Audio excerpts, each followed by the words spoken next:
ओम अज्ञानतिमिरन्धस्य ज्ञानञ्जनशलाकया चक्षुरुन्मिलितं येन तस्मै श्रीगुरवे नमः। गुरवे गौरचन्द्राय राधिकायै कृष्णाय कृष्णभक्ताय तद्भक्ताय नमो नमः।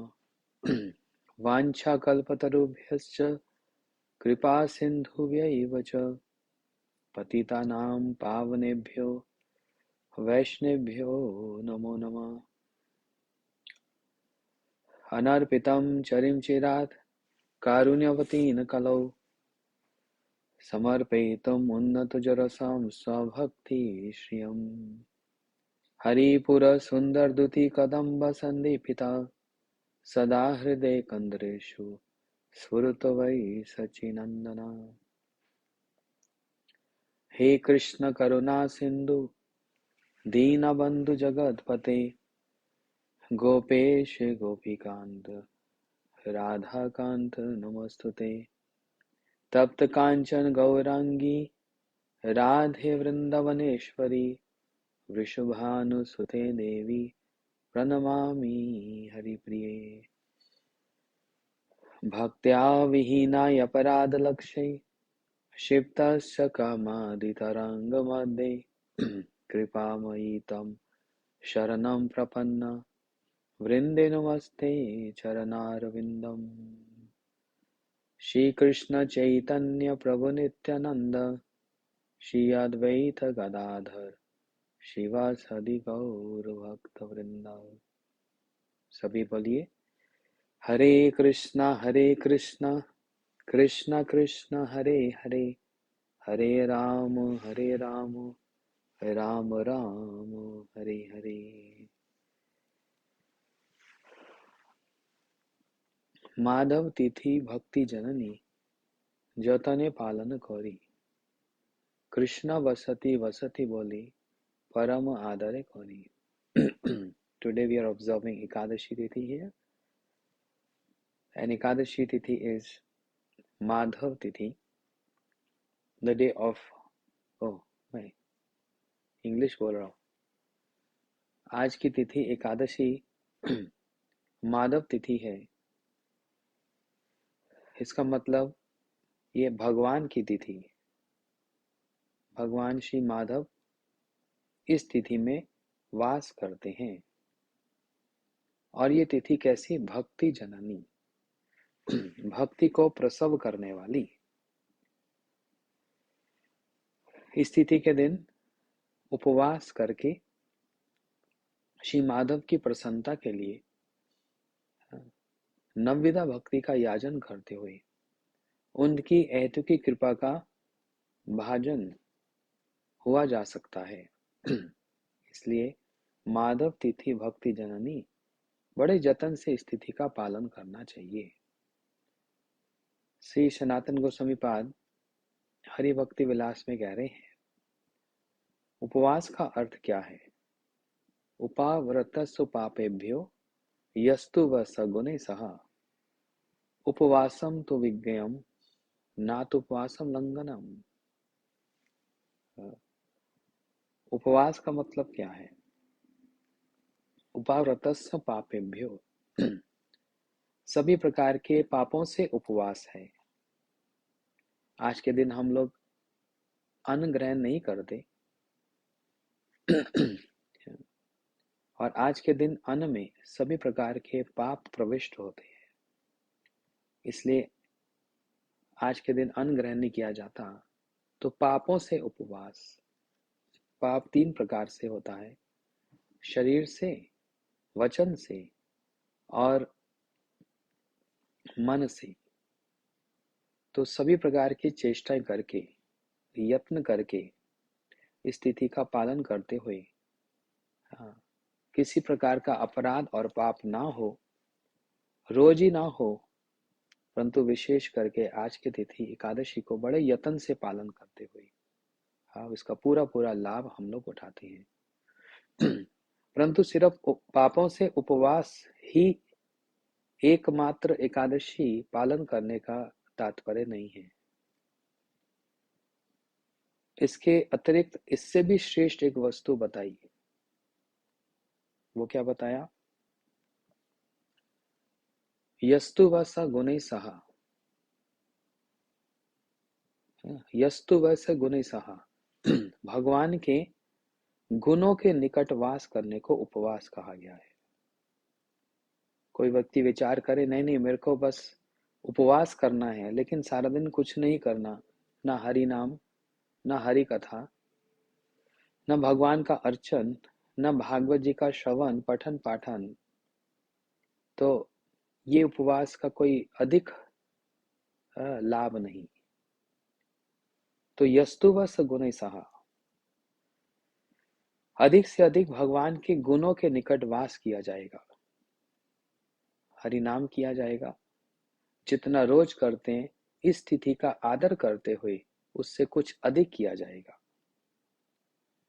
भागवत श्रवण, भागवत ग्रंथ अध्ययन, भागवतों की सेवा, ठाकुर जी का अर्चन इत्यादि जितनी भी क्रिया है उसका एक विशेष प्रयोजन आज एकादशी तिथि, इस एकादशी तिथि के को हम प्रणाम करते हैं और एकादशी तिथि को पालन करने वाले सारे संसार में जितने भक्त हैं उन सबको भी प्रणाम करते हैं। अब हम आते हैं अपने प्रसंग पर। श्री बृहद भागवतमृतम प्रथम अध्याय श्री सनातन गोस्वामी जी द्वारा रचित, हम लोग उनकी टीकाओं को श्रवण कर रहे थे, जिसमें बहुत से विचार श्रवण किए। अब आगे के प्रसंग पर हम आते हैं जहां पर भक्ति के संबंध में कहा जा रहा है, जो भक्ति निखिल पुरुषार्थों की जननी है। अब यहाँ पर भक्ति की महिमा का वर्णन है। वह भक्ति महारानी जो निखिल पुरुषार्थों की जननी है। जननी हम लोग समझते हैं किसको कहते हैं। जननी का मतलब जननी का तात्पर्य माता है जो जन्म देती है, लेकिन निखिल पुरुषार्थों की जननी है, इसका अर्थ क्या है? संसार में नाना प्रकार के लोग, अनेक लोकेरवांछा, अनेक प्रकार। हम लोग इंग्लिश में भजन रहस्य श्रवण कर रहे हैं जहां पर भक्ति ठाकुर जी इसी बात का उल्लेख कर रहे हैं। अनेक लोकवांछा, अनेक प्रकार। संसार में अनेक लोग और उनकी इच्छा अनेक प्रकार की है, और इसलिए उनका जो जीवन का जो उद्देश्य है वो सबका भी अलग अलग और अनेक प्रकार का है। हाँ। तो कौन से चार पुरुषार्थ जो प्रसिद्ध माने जाते हैं? धर्म, अर्थ, काम और मोक्ष, ये चार पुरुषार्थ हैं। कोई काम को ही अपना पुरुषार्थ मानता है, कोई अर्थ अर्थात धन को ही अपना पुरुषार्थ मानता है कि जितना भी अधिक मैं अर्थ कमा लूं और उसका संरक्षण कर लूं, हाँ, वही मेरे जीवन का चरम उद्देश्य है, वही मेरा एकमात्र लक्ष्य है। तो ये उनके लिए अर्थ ही पुरुषार्थ है। किसी के लिए धर्म ही, शरीर का धर्म, समाज का धर्म इत्यादि, वर्णाश्रम धर्म, यही उनके जीवन का पुरुषार्थ है। और बहुत कम लोगों के लिए मोक्ष उनका पुरुषार्थ है, मुक्ति ही उनका पुरुषार्थ है। अब मुक्ति के संबंध में भी भागवत जी वर्णन करते हैं कितने प्रकार की मुक्ति। भगवान मुक्ति देना चाहते हैं, लेकिन भक्त उन मुक्तियों को भगवान से स्वीकार नहीं करते। अब कोई ये कहे, अरे प्रभु, भगवान का जो प्रसाद है उसको तो कभी भी ठुकराना नहीं चाहिए। भगवान यदि कुछ देना चाहें तो तुरंत उसको स्वीकार कर लेना चाहिए, क्योंकि भगवान दे रहे हैं तो प्रसाद है भगवान का। लेकिन हमारे गुरुदेव श्री श्रीमद भक्ति वेदांत नारायण गोसाई महाराज जी और हमारे सभी रूपानुगा गुरुवर्ग हमको ये शिक्षा देते हैं कि भगवान को भी ना करना सीखना है। अच्छा, ये तो अपराध नहीं हो जाएगा भगवान को ना करना? बोलते नहीं। कुछ ऐसे स्थान होते हैं, कुछ ऐसे बातें हैं जहां पर ना करने से भगवान को प्रसन्नता होती है। हाँ करने से जहां पर उनको प्रसन्नता नहीं, हाँ करने से बल्कि उनको हाँ, दुख होता है। और ना करने से हाँ हाँ उनको कितनी प्रसन्नता होती है। भगवान कहते हैं मैं अपने भक्तों को मुक्ति देना चाहता हूँ। कौन कौन सी मुक्ति? सालोक्य शास्त्री सामीप्य सारूप्य एकात्मयुत। हाँ, ये मुक्तियों के संबंध में समझो।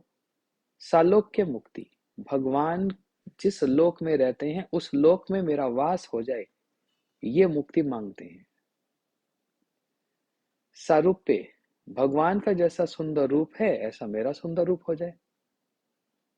षष्ठी, जैसे भगवान का ऐश्वर्य है, हाँ, वैभव है, ऐसा मेरे को भी प्राप्त हो जाए। और सामीप्य, भगवान के निकट मेरा वास हो जाए। और फिर एक है सायुज्य, भगवान की देह में मैं लीन हो जाऊं। ये है 5 प्रकार की मुक्तियां। सालोक्य, शाष्टी, सामीप्य, सारूप्य, एकात्म। परंतु क्या भक्त इन मुक्तियों को स्वीकार करता है? बोलते नहीं। दीयमान न गणन्ति विना मत सेवनम जना।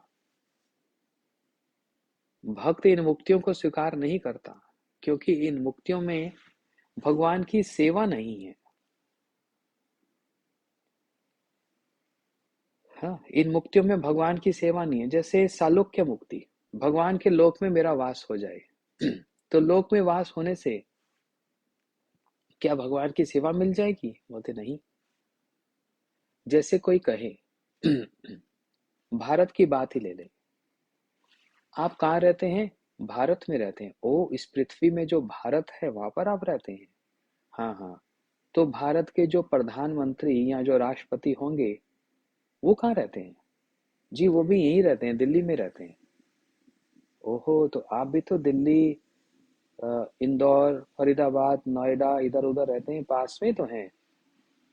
इसका मतलब रोज ही तो प्रधानमंत्री राष्ट्रपति से आपकी भेंट होती होगी, आप उनसे मिलते होंगे।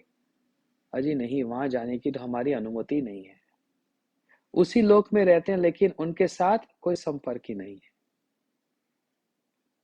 हाँ, तो ऐसे उस लोक में वास करने का क्या लाभ?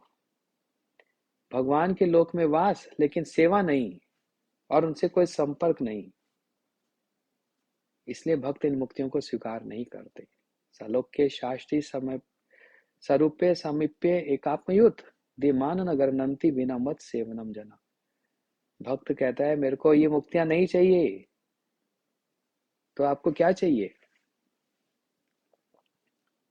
बोलते मेरे को आपकी सेवा चाहिए।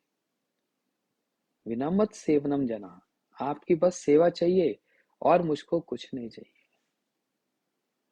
अच्छा, कोई कहे, कोई उदाहरण, कोई एविडेंस, कोई रेफरेंस, कोई प्रमाण जहां पर भक्त ने इनको ठुकराया हो, इन मुक्तियों को? भागवत जी भरी पड़ी है। भागवत जी में ये प्रमाण भरे पड़े हैं। एक ही ले लेते हैं उदाहरण। भागवत जी में वृतासुर की कथा आती है। श्री वृत, वे वृतासुर जी क्या प्रार्थना कर रहे हैं? भगवान कहते हैं वृत, मुझसे जो तुम कुछ मांगेगा मैं तुमको देने के लिए उपस्थित हूं, बोलो क्या चाहिए?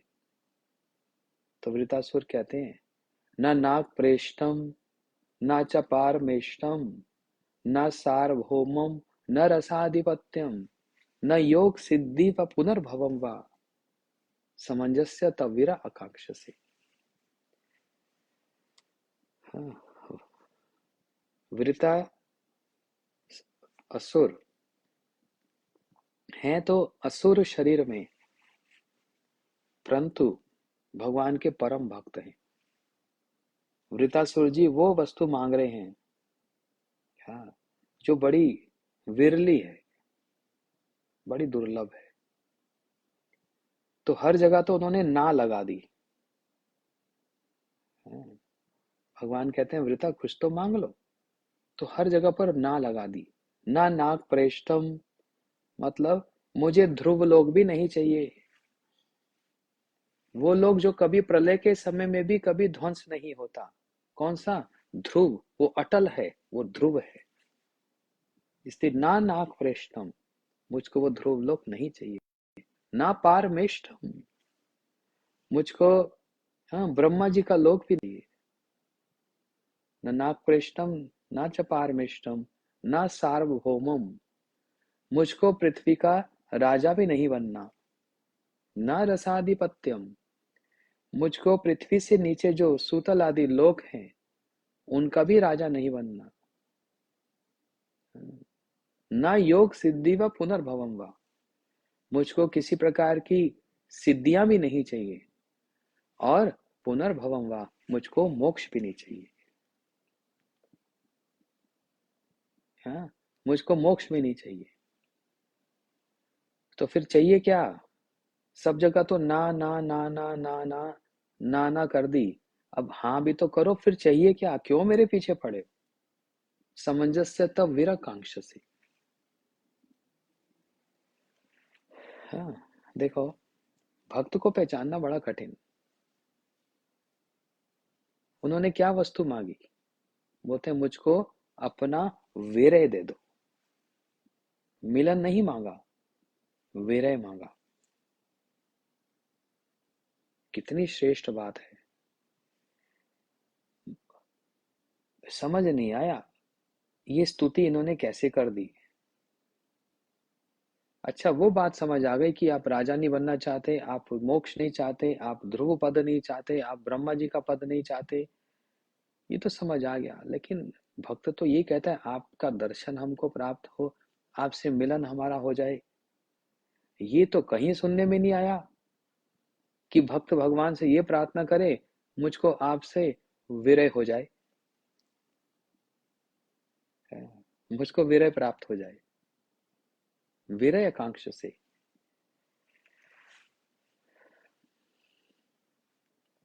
है ना अद्भुत बात। इसलिए वृतासुर जी की जो प्रार्थना कोई साधारण नहीं, बड़े उच्च, बड़े उच्च श्रेणी की, उच्च कोटि की प्रार्थना है। विरय क्यों मांग रहे हैं? बोलते हैं प्रभु मिलन में तो कभी कभी ये भी हो सकता है कि मैं भक्ति को या फिर आपको, है, होगा तो नहीं, लेकिन तब भी ऐसा कभी संभव है कि इसको साधारण मान लो, क्योंकि मिलन है ना, ज्यादा आदर हो नहीं पाता मिलन में। लेकिन जहां पर विरय होता है, आहा, उस विरय की अग्नि में मैं जलना चाहता हूं, क्योंकि उस विरय में बार बार, हर क्षण, परस्पर, सब समय आपका स्मरण बना रहता है। विरय में जिस व्यक्ति के प्रति हमारा विरय होता है उसका सदैव स्मरण बना रहता है। और मिलन में भी एक, हाँ, मिलन में भी एक ऐसी स्थिति हो जाएगी कि हाँ स्मरण ना भी हो, लेकिन विरय में तो सब समय स्मरण बना रहता है। उदाहरण के रूप में पति पत्नी एक साथ रहे तो ऐसा नहीं उनमें प्रेम नहीं होता, परंतु एक साथ रहते रहते रहते रहते कभी ये भी संभव पर है कि वो प्रेम जो है थोड़ा सा ढक जाता है। ये नहीं कि नहीं है, ढक जाता है। लेकिन पति को यदि 5 वर्ष के लिए देश छोड़कर किसी विदेश में कहीं काम करने के लिए जाना हो तो क्या करेगा?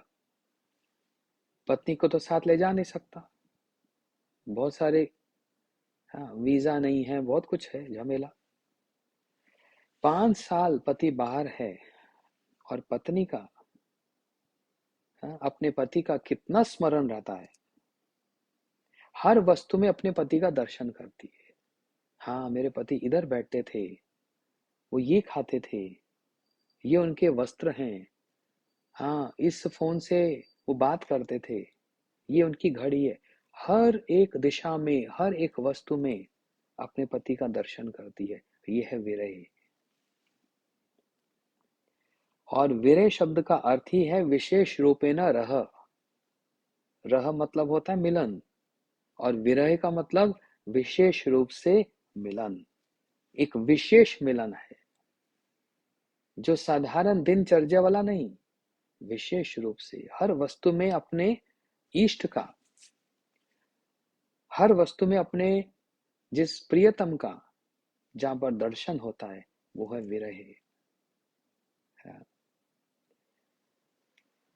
ये एक उदाहरण भागवत जी का जहां पर वृतासुर जी मिलन नहीं विरह मांग रहे हैं।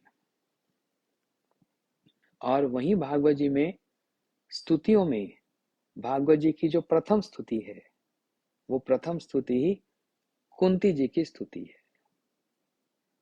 और इतने सुंदर विचार है उन कुंती स्तुति में। कुंती जी भी कुछ विपरीत बात मांग रही हैं, जो सीधी ना हो, उल्टी हो, टेढ़ी हो। किन से? सामने श्री कृष्ण खड़े हैं, और कुंती जो कृष्ण की बुआ लगती हैं। हाँ, कुंती जी क्या कह रही हैं? विपदन संतु न शश्वत तत्र तत्र गुरु भव तो दर्शनम यस्यात् पुनर्भव दर्शनम। भगवान भी विचार करते हैं, ये कहाँ भक्तों के पल्ले पड़ गया मैं। भक्त तो मेरे मंदिर में आकर घंटी बजाकर कहते हैं भगवान घर में सुख भी आ जाए, संपत्ति भी आ जाए, और कष्ट मिटे तन का, शरीर के जो कष्ट हैं इत्यादि सब दूर चले जाएं। आज तक तो कोई भी आकर घंटी बजाकर ये नहीं कहा किसी ने कि आप मुझको दुख भी दे दो और मुझको विपत्ति भी दे दो। ये तो कोई आकर नहीं बोलता। और कुंती जी तो यही मांग रही है, विपदना संतु न शश्वत तत्र तत्र गुरु भवतो दर्शनम यस्यात् पुनर्भव दर्शनम। आप मुझको विपत्तियां दे दो, आप मुझको विपत्ति दे दो। बोलते विपत्ति क्यों चाहती हो? ऐसा तो आज तक किसी ने मांगा नहीं। क्यों चाहते हैं विपत्ति? बोलते जब जब विपत्ति आई तब तब आपने आकर हमारी रक्षा की, परंतु मैं रक्षा के चक्कर में फंसने वाली नहीं हूँ। भगवान ने कहा अच्छा कुंती हुआ, कभी कभी ऐसा होता है हम कुछ प्रार्थना करने बैठते हैं, कहना कुछ और चाहते हैं, जीवा लड़खड़ा जाती है। हाँ, तो कहना कुछ चाहते हैं, निकल कुछ और जाता है ना। कहना ये चाहते थे आप हमको सुख दो, गलती से निकल गया क्योंकि दुख में पड़े रहते ना, आप हमको दुख दो। अरे नहीं नहीं नहीं, हमको सुख ही देना। तो हो सकता है कुंती बुआ आप कह रही हो कि मुझको संपत्ति दे दो, और गलती से जीवा लड़खड़ा गई और निकल गया मुख से विपत्ति दे दो, तो फिर से मांग लो। कुंती जी ने कहा नहीं, आपने जो सुना वो ठीक ही सुना है, मैं आपसे विपत्ति ही चाहती हूँ। बोलते ऐसा क्यों? बोलते जब जब विपत्ति आई आपने आकर हमारी रक्षा की, और तब तब उसी समय हमको आपका दर्शन प्राप्त हुआ। तो वास्तविकता तो ये है, ना मुझको संपत्ति से कोई लेना देना और ना विपत्ति से लेना देना, मुझको तो आपका दर्शन प्राप्त हो जाता है बस। लेकिन संपत्ति के समय में दर्शन सुलभ नहीं, विपत्ति में तो बड़ा सुलभ हो जाता है। और जब जब हम पर विपत्ति आई आपने तब तब आकर हमको दर्शन प्रदान किया। इसलिए मैं आपसे विपत्ति चाहती हूँ। श्री कृष्ण कहने लगे बुआ रोज मैं आपको प्रणाम करता हूँ, आपका आशीर्वाद लेता हूँ, आज ये उल्टी रीति कहाँ से आरंभ हो गई? आप मुझको प्रणाम कर रही हैं और मैंने आकर आपकी रक्षा की है। हाँ, कुंती जी ने कहा, हाँ आपने की है। नहीं नहीं, मुझको तो स्मरण नहीं। आपको स्मरण है तो बता दो कब कब आकर मैंने रक्षा की। तो कुंती बुआ ने पूरी गिनती करवा दी। बोलते हैं जब जब हम पर विपत्ति आई आपने रक्षा की। महाभारत के युद्ध में भीम को जब लड्डू खिलाया गया, लाक्षय गृह में जब हमको जलाया गया, और उत्तरा के गर्भ में जो ब्रह्म अस्त्र आया, उससे आपने तो हमारी रक्षा की। द्रोणु चाबी रक्षति, तब तब आपने आके हमारी रक्षा की। तो एक हो तो गिनवाऊं या तो पूरी लिस्ट भरी पड़ी है। तो श्री कृष्ण लज्जा गई, लेकिन विचार करने लगे कि कुंती जी ने जो कहा, ऐसा तो आज तक किसी भक्त ने नहीं कहा। और देखो ध्रुव जी क्या कह रहे हैं, अब इन्हीं भक्तों के चरित्र के माध्यम से ही तो हमको शिक्षा मिलेगी कि हमको क्या मांगना चाहिए। मांगे बिना हम रह नहीं सकते, लेकिन किस ढंग से, किस प्रकार से और क्या मांगना चाहिए, ये तो भक्तों के चरित्र से ही तो सीखा जाएगा। ध्रुव जी ये तो वन में भजन करने नहीं गए थे। ध्रुव जी तो वन में एक ऐसे सिंहासन पर बैठने के लिए तपस्या करने गए जहां पर मेरे पूर्वज में आज तक कोई ना बैठा हो। अर्थात अपने पिता उतानपाद, उनके पिता स्वयंभू मनु और उनके पिता पितामह ब्रह्मा जी भी जिस आसन पर हैं, उससे भी श्रेष्ठ और उससे भी ऊंचा आसन चाहिए। तो कैसी भौतिक कामना लेकर वन में गए, लेकिन उन्होंने किसको अपना पुरुषार्थ माना। आज का हमारा ये जो प्रसंग है, जहां से हमने आरंभ किया कि भक्ति निखिल पुरुषार्थों की जननी है।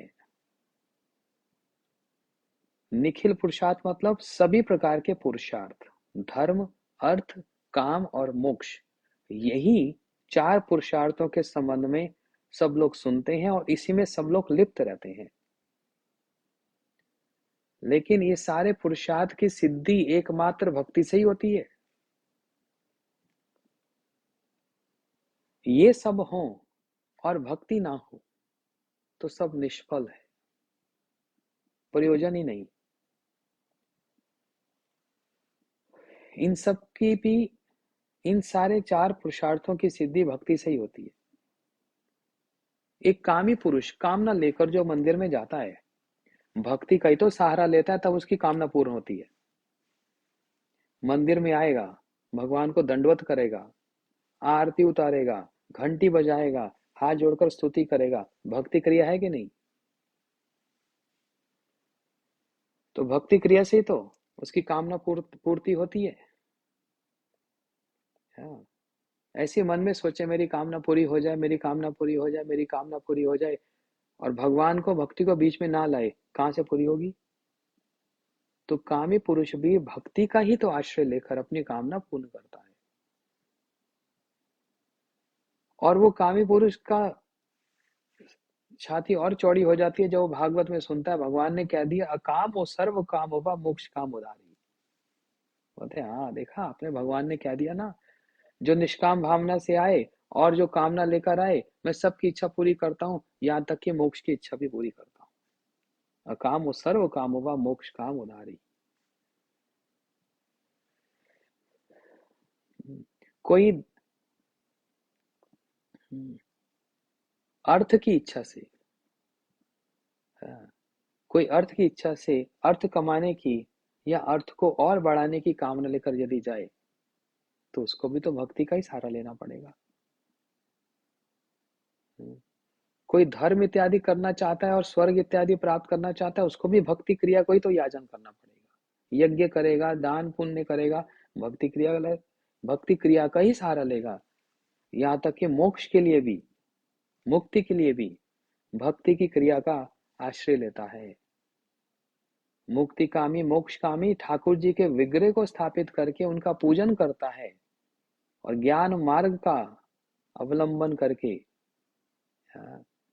अपनी सिद्धि की जो लालसा करता है, और जब उसको मोक्ष मुक्ति इत्यादि जब मिल जाता है तो विग्रहों का कोई आदर नहीं करता, ठुकरा देता है उनको। जिनके कारण उसको सिद्धि प्राप्त हुई उन्हीं को ठुकरा देता है। और क्या समझता है ये विग्रह क्या है? ये तो सिर्फ मूर्तियां हैं। मैंने इनका पूजन करके बस अपना काम निकलवा लिया, फिर आगे ये जाने सो जाने, मेरी इनसे कोई आसक्ति नहीं हुई है। सो धर्म अर्थ काम मोक्ष। लेकिन भक्त की क्रिया भक्ति वाली है। और भगवान ने कभी नहीं कहा मैं धर्म वत्सल हूं, मैं अर्थ वत्सल हूं, मैं काम वत्सल हूं, मैं मोक्ष वत्सल हूं। भगवान ने सदैव कहा मैं भक्त वत्सल हूं। भगवान ने यह भी कभी नहीं कहा किसी प्रमाण में, कोई प्रमाण नहीं ऐसा कि मैं धर्म के वशीभूत होता हूं, अर्थ के वशीभूत होता हूं, काम के वशीभूत होता हूं या मोक्ष के वशीभूत होता हूं, कभी तो नहीं कहा। लेकिन ये तो अवश्य कहा है कि मैं भक्ति के वशीभूत होता हूं। भागवत जी में एकादश स्कंद में श्री कृष्ण कह रहे हैं, ना साध्येति मम योगो न संख्य धर्म उद्धवा न योग तपस त्यागो यथा भक्तिर्ममोर्जिता। मैं किसी योग के, सांख्य के इत्यादि इत्यादि स्वाध्याय के भी उतना वशीभूत नहीं होता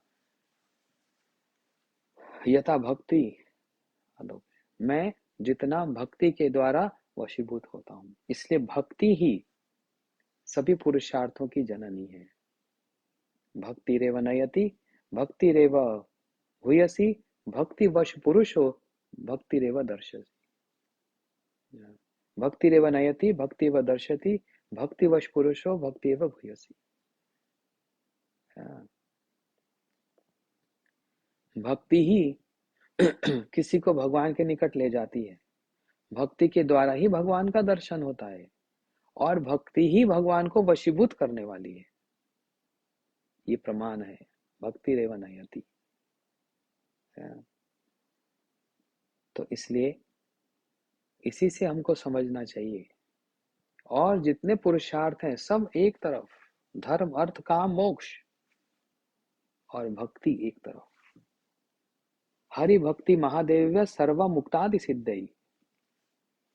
भक्ति महारानी जब चलती है, हरि भक्ति महादेवी की भांति, एक राज रानी की भांति जब चलती है, और जितने भी सिद्धियां रिद्धि ये सब जितनी भी हैं, सब भक्ति महारानी के पीछे उनकी दासियों की तरह चलती हैं। कोई उनके सिर पे छत्र लेकर, कोई उनको चामर डुलाती हुई, कोई पंखा करती हुई, कोई हाथ में पीकदान धारण करती हुई, कोई पुष्प बिखराती हुई। ये जितनी भी मुक्तियां हैं, जितनी भी सिद्धियां हैं, सब भक्ति महारानी की चेटिका अर्थात उनकी दासी बनकर उनके पीछे पीछे चलती है। कोई जल का छिड़काव करती है, कोई पुष्प बिछाती है। क्यों? हरि भक्ति महादेव्य सर्व मुक्तानि सिद्धई। हरि भक्ति, भगवान की भक्ति, महादेवी महारानी चल रही हैं और सब उनके पीछे पीछे, सारे पुरुषार्थ भक्ति के पीछे पीछे चलते हैं। और तो और स्वयं भगवान भी भक्ति के वशीभूत होकर और भक्त के वशीभूत होकर भक्त के पीछे पीछे चलते हैं। अनुव्रजाम में हम नित्यम पूयत रेणु अंग्रवी। भगवान स्वयं कह रहे हैं इस बात को, मैं अपने भक्त के पीछे पीछे चलता हूं, उसकी चरण धूल को अपने मस्तक पर धारण करता हूं। अब भगवान भक्त के पीछे क्यों चलते हैं? क्या संपत्ति है भक्त के पास? वो तो भक्ति। उस भक्ति से भक्त ने भगवान को वशीभूत कर लिया है। उस भक्ति से भक्त ने भगवान को अपने अंतर हृदय में स्थापित कर दिया है। हनुमान जी ने जब हाँ, अपना वक्षस्थल दिखलाया, चीर कर दिखलाया, तो सीता राम जी का दर्शन करवाया, परमात्मा का दर्शन नहीं कराया। तो भक्त के हृदय में भक्त हृदय सदा गोविंद विश्राम, गोविंद कहे न मम वैष्णव प्राण। भक्त के हृदय में साक्षात राधा कृष्ण का स्थान, सीताराम जी का स्थान है। और जो भक्त नहीं उसके हृदय में तो बस परमात्मा जी है, जो बस साक्षी के रूप में विराजमान है। वो लीला परायण नहीं है, लेकिन राधा कृष्ण तो लीला परायण है। तो इसलिए कहा ये भक्ति निखिल पुरुषार्थों की जननी है। देखो एक एक शब्द का कितना विस्तार है। निखिल पुरुषार्थ, सारे पुरुषार्थ एक तरफ। वृत्रासुर जी का सुना ना, न नाग प्रेष्ठम न च पारमेष्ठम न सार्वभौमम न रसाधिपत्यम। ध्रुव पद भी नहीं, ब्रह्मा पद भी नहीं, ये पद भी नहीं, वो पद भी नहीं, मोक्ष भी नहीं। यही मांग रहे हैं। स्वयं शिव पार्वती जी से कहते हैं नारायण परा सर्व न कुतश्च विभयति।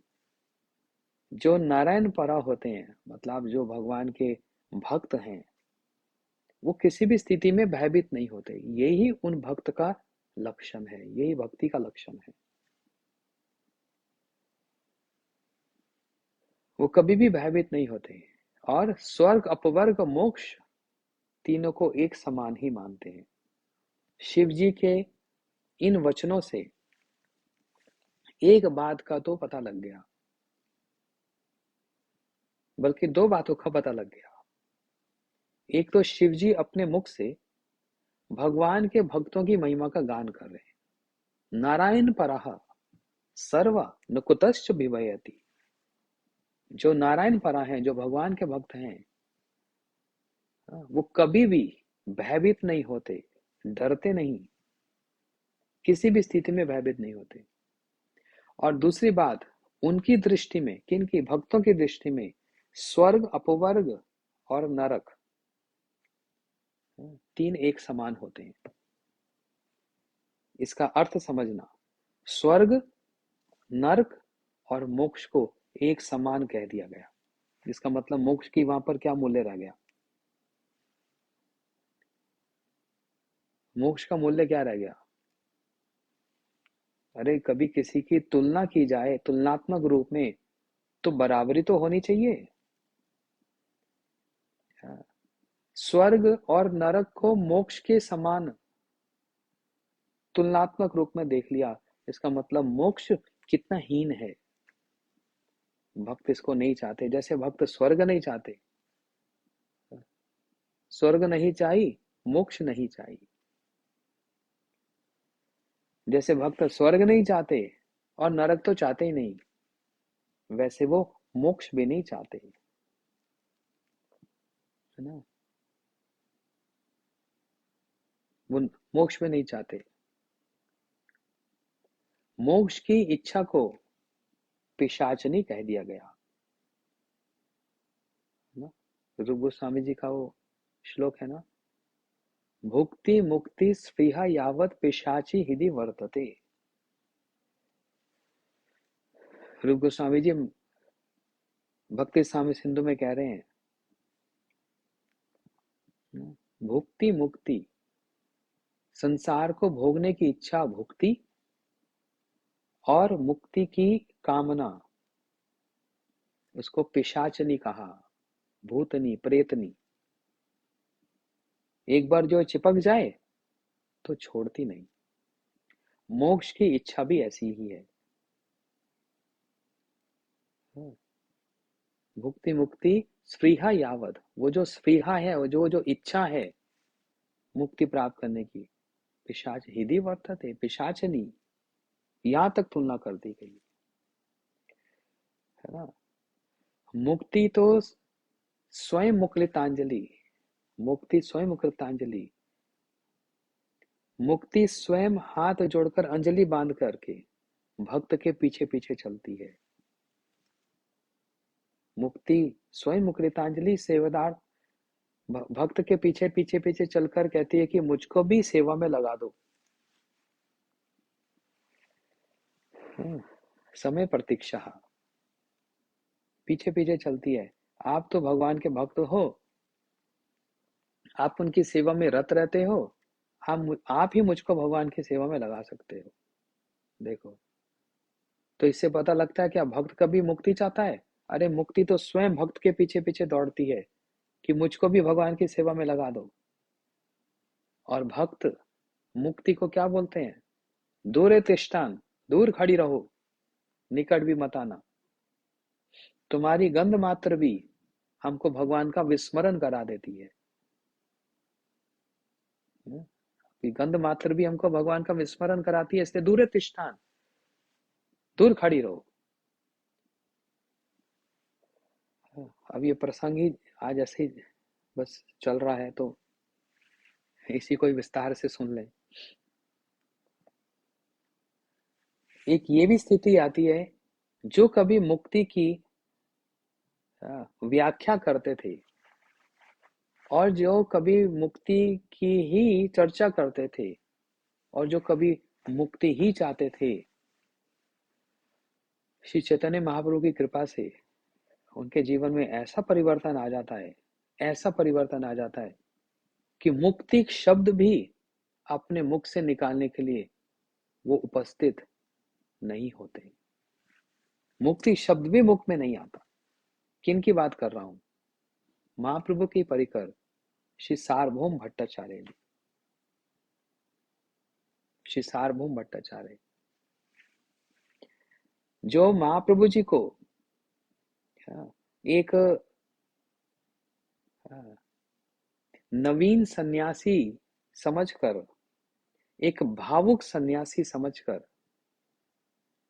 कि कृष्ण चैतन्य एक तुम इतने युवक नवीन सन्यासी हो, क्या भावुकों की तरह हरे कृष्ण ये नाम करते रहते हो, संकीर्तन करते रहते हो? अरे सन्यासी का अर्थ होता है सम्यक रूपेण न्यास, शांति से बैठकर वेदांत को अध्ययन करना चाहिए। ये सन्यासी का तात्पर्य है। तो तुम वेदांत सुनोगे, मैं तुमको सुनाऊंगा। महाप्रभु जी बड़े शांत भाव से सार्वभौम भट्टाचार्य जी से वेदांत सुन रहे हैं। हाँ, इतने दिनों तक वेदांत सुना। महाप्रभु जी ना हाँ करे ना करें, ना मुंह पर थोड़ी सी कोई मुस्कान आए, ना कोई आंखों से अश्रु प्रवाहित हो, कोई विकार नहीं, एकदम बस बुद्ध की तरह सुन रहे हैं। तो वक्ता भी थोड़ा सा परेशान तो हो जाता है। अरे श्रोता बैठे हों, वक्ता बड़े भाव से कुछ कहे तो श्रोताओं के अंदर थोड़ा सा कुछ तो विकार होना ही चाहिए। और कुछ नहीं तो कोई कम से कम ऐसे ही हिलता है तो समझ आता है, हाँ मैं जो कह रहा हूँ इनको बड़ा आनंद आ रहा है। क्योंकि व्यक्ति आनंद में ऐसा झूमता है, और झूमते झूमते अगर नींद का झोंका भी लग जाए तो सो जाता है। कथा में, हाँ, कथा में नींद बड़ी अच्छी आ जाती है। ये बड़ी बड़ी दवाइयां जहाँ काम नहीं कर दी, हाँ वो हरि कथा और हरि नाम तो ऐसा काम करती है कि हाँ हाँ आज ओ भागवत कथा हो रही है, अच्छा चलो 4 से 7 नींद बड़ी अच्छी आएगी। कथा में गए, 4 बजे बैठ गए, 4:30 बजे कैसी नींद आई, हाँ आनंद आ गया। और जब भागवत जी संपूर्ण हो जाए, उस दिन की कथा पूरी हो जाए, तो महाराज लोग कहें बोलो भागवत महापुराण की जय, वो नींद खुल जाती है। अच्छा चलो बढ़िया समय निकल गया, प्रसाद लेके घर चलते हैं। अब रात को तो नींद आएगी नहीं तो क्या करेंगे? थोड़ा सा टेलीविजन देखेंगे, थोड़ा सीरियल देखेंगे कोई।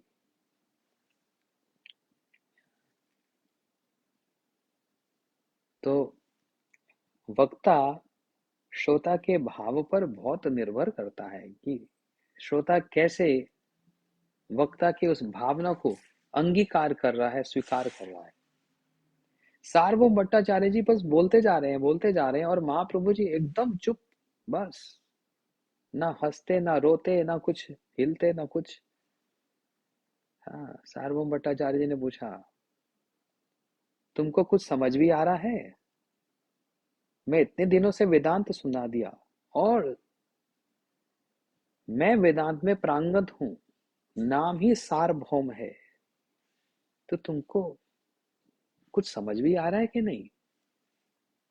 तो महाप्रभु जी ने बड़े विनम्र भाव से, देखो, कभी तो किसी को विनम्र भाव से जीता जाता है, कभी किसी को क्रोध करके जीता जाता है। महाप्रभु जी ने इतने लोगों के जीवन में जो परिवर्तन किया, तो अलग अलग भावना के अनुसार परिवर्तन किया। कभी दैन्य दिखलाकर, कभी ऐश्वर्य ऐश्वर्य दिखलाकर। अब क्योंकि सार्वभौम भट्टाचार्य जी शास्त्र से अवगत हैं और ज्येष्ठ भी हैं, आयु में ज्येष्ठ हैं।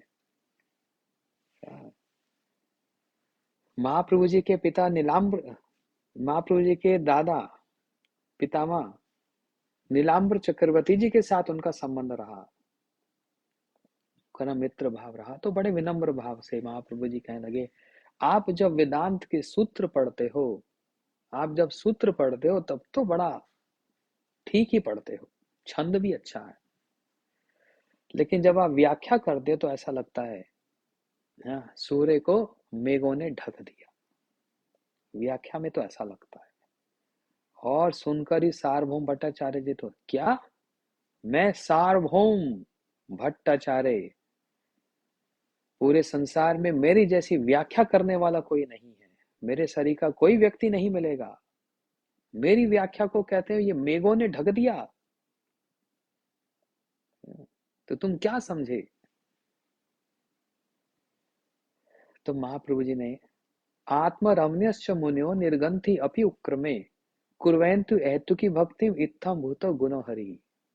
भागवत जी के प्रथम स्कंद के कि जितने भी आत्मराम्यश्च मुनियो निर्गंथि अपि उक्रमे, जितने प्रकार के वे आत्माराम हुए, जो अपनी आत्मा में रमन करने वाले, जिनको किसी और लालसा अभिलाषा कुछ नहीं रही, उनकी भी सारी हृदय की जो वो ग्रंथियां सब टूट गई। कैसे? इत्थम भूतो गुणो हरि। जितने भी आत्मराम आत्मकाम हैं, जब उन्होंने भगवान के गुणों के संबंध में श्रवण किया, वो बलात् आकर्षित होकर भगवान के साकार रूप, उनके गुणों और उनकी लीलाओं में पूर्ण रूप से रम गए। महाप्रभु जी ने 64 प्रकार की व्याख्या कर दी एक ही श्लोक की। आत्मरमणश्च मुनियो निर्गंथि अपि कुर्मे कुर्वन्तु अहेतु की भक्तिम इत्थम भूतो गुणो हरि। भगवान के गुण ही ऐसे हैं। उदाहरण के रूप में, फॉर एग्जाम्पल, सुखदेव गोस्वामी जी उस निर्गुण ब्रह्म में पूर्ण लीन, और इस बात को सुखदेव गोस्वामी जी स्पष्ट रूप से बोलते हैं, पूरे आत्मविश्वास के साथ और सबके समक्ष बोलते हैं। कोई व्यक्ति अपने अवगुण को तो छुपाता है और गुणों को प्रकाशित करता है, यही तो होता है। मैं थोड़ा ना बतलाऊंगा मेरे अवगुण क्या है, मैं तो ये बतलाऊंगा मेरे गुण क्या हैं। सुखदेव गोस्वामी जी स्पष्ट रूप से कह रहे हैं, परिनिष्टोपि निर्गुण्या उत्तम श्लोक लीलया घृत चेत राजऋषि आख्याम यत धित्वान। राजऋषि आख्यान मीन्स मतलब श्री व्यास जी के द्वारा ये जो सुंदर ग्रंथ की जो रचना हुई है, श्रीमद् भागवत महापुराण की जो रचना हुई, मैं वो व्यक्ति जो परिनिष्ठ अपनी निर्गुण्य, परिनिष्ठ था, पूरा उसमें लीन था, किसमें? निर्गुण ब्रह्म में, भगवान के गुण ही नहीं, निर्गुण ब्रह्म में मैं वो व्यक्ति। परिनिष्ठ अपनी निर्गुण्य उत्तम श्लोक लीलया, जब मैंने उन श्री कृष्ण जिनका नाम है उत्तम श्लोक, जो सभी श्लोकों में उत्तम या फिर उत्तम श्लोकों के द्वारा जिनका महिमा का वर्णन होता है, जब से उनकी लीलाओं के संबंध में मैंने श्रवण किया, सुखदेव गोस्वामी जी कह रहे हैं मैं बलात् खींचा हुआ चला आया, और वही सुखदेव गोस्वामी जी भागवत जी की वर्णन कर रहे हैं। भगवान के रूप का वर्णन हो रहा है, गुणों का वर्णन हो रहा है, लीलाओं का वर्णन हो रहा है। जो पहले निर्गुण ब्रह्म में परिनिष्ठ है। महाप्रभु जी के मुख से इतनी व्याख्या सुनकर सार्वभौम भट्टाचार्य जी हिल गए, और महाप्रभु जी ने उनको कृपावशता अपने षड्भुज रूप का दर्शन कराया। मैं ही राम, मैं ही कृष्ण, दोनों हाथों में धनुष बाण, और दो हाथों में वंशी धारण, और फिर संन्यास दंड और कमंडल, षड्भुज रूप का दर्शन कराया। और सार्वभौम भट्टाचार्य जी तो ओहो, ये तो मेरे इष्ट हैं, ये तो मेरे प्रभु हैं। और महाप्रभु जी का दर्शन करके कृतार्थ मानने लगे। और ऐसा जो परिवर्तन हुआ, ऐसा परिवर्तन हुआ कि एक दिन प्रातःकाल श्री चैतन्य महाप्रभु जगन्नाथ जी के मंदिर से श्री जगन्नाथ जी का जो मंगल आरती के उपरांत जो भोग अर्थात जो उनका प्रसाद, वह लेके महाप्रभु जी सीधा सार्वभौम भट्टाचार्य जी के कक्ष में ही प्रवेश कर गए। सार्वभौम भट्टाचार्य जी अभी बस उठे ही है, मात्र शयन से अभी उठे ही हैं, और अभी प्रातः काल जो क्रिया है उसको भी किया नहीं, मंत्र इत्यादि कुछ किया नहीं, स्नान इत्यादि कुछ किया नहीं, और महाप्रभु जी ने जाकर सार्वभौम भट्टाचार्य जी को प्रसाद दे दिया। वो सार्वभौम भट्टाचार्य जी जो इतने यम नियम पालन करने वाले, और प्रातः जो क्रिया कुछ भी कोई किया नहीं, मुख भी धोया नहीं, और महाप्रभु जी के हाथ से वो प्रसाद लेकर तुरंत उसको ग्रहण कर लिए। तुरंत उस प्रसाद को ग्रहण करके उस प्रसाद के प्रति संपूर्ण आदर उन्होंने प्रदर्शन किया। हाँ, ये देखकर महाप्रभु जी परम प्रसन्न हो गए, और महाप्रभु जी ने कहा आज मैंने विश्व जीत लिया, आज मैंने विश्व जीत लिया। कहने का मतलब क्या, वो सार्वभौम भट्टाचार्य जी जो इतने कठोर नियम इत्यादि पालन करने वाले, उनके हृदय में इतना परिवर्तन, जगन्नाथ जी के महाप्रसाद के प्रति इतना जो आदर दिखला दिया।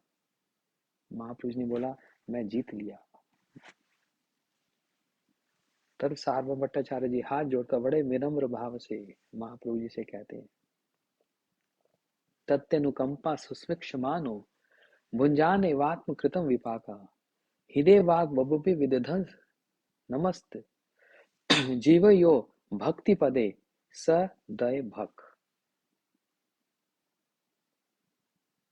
भागवत जी के दशम स्कंद का ब्रह्म ब्रह्मा जी की स्तुति का एक श्लोक उच्चारण किया, तत्यनुकंपा सुस्मिक्ष मानव भुंजान एवात्म कृतम विपाका, जीव यो भक्ति पदे सदय भग। महाप्रभु जी ने तुरंत रोक लिया, अरे रुको रुको, श्लोक में तो ऐसा लिखा नहीं, पाठ भेद क्यों करते हो? भागवत जी में तो इस श्लोक में तो ये तो नहीं लिखा। तो महाप्रभु जी ने सार्वभौम भट्टाचार्य जी को कहा कि जो अंतिम पंक्ति है उसमें लिखा जीवे यो मुक्ति पदे सदैव भक, आपने कहा भक्ति पदे सदैव भक, अर्थात वो भक्ति का अधिकारी हो जाता है। मैं उस श्लोक की व्याख्या में अभी नहीं जा रहा, आप लोग समझ पा रहे होंगे जो मैं कह रहा हूं। श्लोक में लिखा, अच्छा सार रूप में बता देता, तत्यनुकंपा सुस्मिक क्षमानो, जो हर स्थिति परिस्थिति अनुकूल या प्रतिकूल स्थिति में भगवान की कृपा का ही अवलोकन करता है। सार में बतलाया, ये भगवान की अनुकंपा, इसमें आत्मकर्म विपाका, मेरे ही कर्मों के कारण मुझको ये स्थितियों के सामने निकलना पड़ रहा है, इसमें किसी का कोई हस्तक्षेप नहीं, मेरे ही कर्म मेरे सामने आ रहे हैं, और अनुकूल प्रतिकूल कैसी भी स्थिति भगवान ही आपकी अनुकंपा है। ये आपकी कृपा है। जो इस विचारधारा से चलता है वो मुक्ति का अधिकारी हो जाता है। मुक्ति पदे सदैव भग। लेकिन सार्वभौम भट्टाचार्य जी वो मुक्ति पद भी नहीं बोल पा रहे, कह रहे हैं भक्ति पदे सदैव भग। जो इस विचारधारा से चलता है वो भक्ति का अधिकारी हो जाता है। इसलिए महाप्रभु जी ने रोककर कहा, रुको रुको, श्लोक में लिखा, हाँ, भक्ति पदे, आपने श्लोक में लिखा लिखा मुक्ति पदे, आपने कैसे कह दिया भक्ति पदे? और सार्वभौम भट्टाचार्य तो हाथ जोड़कर कह रहे हैं, हे महाप्रभु, हे मेरे इष्ट, आपके संग से जीवन में ऐसा परिवर्तन हुआ कि अब मुख से वो शब्द भी नहीं निकलता। अब ये भी नहीं बोल रहे कौन सा शब्द नहीं निकल रहा, मतलब मुक्ति भी मुख से नहीं निकल रही है अब। हाँ, अब भक्ति ही निकलती है। मुख से वो शब्द भी निकालना उपयुक्त नहीं समझता, निकलता ही नहीं वो शब्द। तो महाप्रभु जी ने उनको थोड़ा सा ठीक किया, बोलते नहीं, भागवत जी के श्लोक का पाठांतर नहीं करना चाहिए, परंतु समझना चाहिए वहां पर मुक्ति का अर्थ क्या बतलाया जा रहा है। मुक्ति हित्वा अन्यथा स्वस्वरूपेण अवस्थिति। मुक्ति का वास्तविक अर्थ भागवत जी के प्रथम स्कंद में क्या बतलाया? अपने स्वस्वरूप में अवस्थित होना, अपने चिन्मय स्वरूप में अवस्थित होना और भगवान की सेवा प्राप्त करना, यही वास्तव में मुक्ति शब्द का अर्थ है। तो वो व्यक्ति मुक्ति पदे सदैव भग, वो उस मुक्ति पद पर, उस पथ पर वो उसका अधिकारी बन जाता है, जो ऐसी भावना, ऐसी धारा को धारण करता है। इतना सब किस लिए सुनाया? दो बातों के लिए, कि महाप्रभु या फिर महाप्रभु के भक्तों के संग के प्रभाव से जो पहले धर्म, अर्थ, काम और मोक्ष की इच्छा रखते हैं, वो संग के प्रभाव से ये चारों पुरुषार्थ को हटाकर एक ही पंचम पुरुषार्थ श्री कृष्ण प्रेम की ही लालसा रखते हैं। हाँ, सार्वभौम भट्टाचार्य जैसे वे भी महाप्रभु के संग से जो बदल गए। और दूसरी बात सिद्धांत ये समझ में आई कि वास्तव में मुक्ति शब्द का अर्थ क्या है। एक तो पहले जो मैंने बतलाया, सालोक्य, सामीप्य, सारूप्य, शाष्टि और सायुज्य, ये 5 प्रकार की मुक्तियां ये भक्त नहीं चाहता है। लेकिन वास्तविक मुक्ति भक्त जरूर चाहता है। और वो वास्तविक की भक्ति क्या है? मुक्ति हित्वा अन्यथा स्वस्वरूपेण अवस्थिति, अपने स्वरूप में, अपने दिव्य उस भक्तिमय, उस परिकर स्वरूप में अवस्थित होकर भगवान की सेवा करना। हाँ, यही मुक्ति शब्द का अर्थ है। इसलिए आज तो एक लाइन में ही कथा पूरी हो गई, पूरा मैंने वो पढ़ा नहीं। तो जो भक्ति निखिल पुरुषार्थों की जननी है, बस इतना ही तो पढ़ा आज। निखिल पुरुषार्थ मतलब धर्म, अर्थ, काम और मोक्ष, इनकी भी जो जननी है वो क्या है? भक्ति देवी। भुक्ति मुक्ति सिद्धि कामी सकल अशांत। जो भुक्ति, मुक्ति और जो सिद्धि इत्यादि जो जितनी इनकी इच्छाएं रखता है, वो क्या है? सकल, वो सब अशांत ही रहते हैं, कभी उनको शांति नहीं मिलती। कृष्ण भक्त निष्काम अतएव शांत। और कृष्ण भक्त कैसे होते हैं? निष्काम होते हैं। ना उनको धर्म चाहिए, ना अर्थ चाहिए, ना काम चाहिए, ना मोक्ष चाहिए। इसलिए वो कैसे हैं? शांत रहते हैं। क्योंकि अभी तो इसकी और भी व्याख्या है, धर्म क्या, अर्थ क्या, काम क्या, मोक्ष क्या। लेकिन इतना ही समझ लें अभी, फिर आगे गोस्वामियों के जी सनातन गोस्वामी जी के चरणों में आश्रय लेकर जो आगे वो व्याख्या करेंगे, उसको फिर और अधिक श्रवण कीर्तन हम करेंगे। आज की कथा को हम यहीं पर विराम देते हैं। हरे कृष्णा। वांछा कल्पतरुभ्यश्च कृपा सिंधुभ्यैव च पतितानां पावनेभ्यो वैष्णवेभ्यो नमो नमः। बोलो श्री भक्ति महारानी की जय। श्री एकादशी तिथि की जय। श्री भक्ति जननी एकादशी तिथि की जय। हरे कृष्णा कृष्णा कृष्णा हरे हरे, हरे राम राम राम हरे हरे।